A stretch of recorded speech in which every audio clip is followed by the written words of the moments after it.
اور جب ہم نے تم سے پختہ عہد لیا اور ہم نے تمہارے اوپر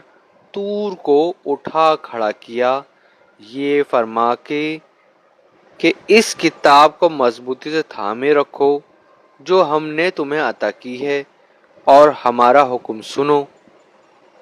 تو تمہارے بڑوں نے کہا ہم نے سن لیا مگر مانا نہیں،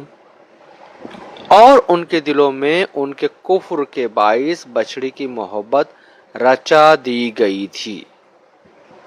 اے محبوب، انہیں بتا دیں یہ باتیں بہت ہی بری ہیں جن کا حکم تمہیں تمہارا نام نہاد ایمان دے رہا ہے، اگر تم واقعتاً ان پر ایمان رکھتے ہو۔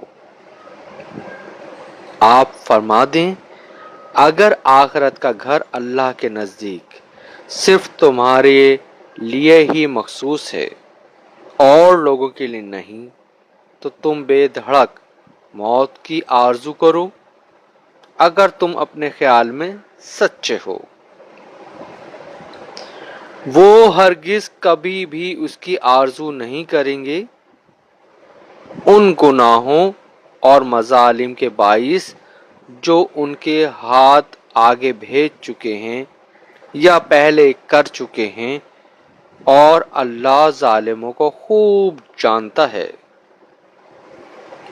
آپ انہیں یقیناً سب لوگوں سے زیادہ جینے کی ہوس میں مبتلا پائیں گے،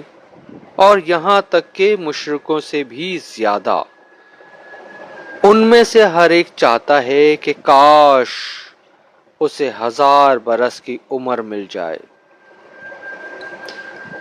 اگر اسے اتنی عمر مل بھی جائے تو بھی یہ اسے عذاب سے بچانے والی نہیں ہو سکتی، اور اللہ ان کے اعمال کو خوب دیکھ رہا ہے۔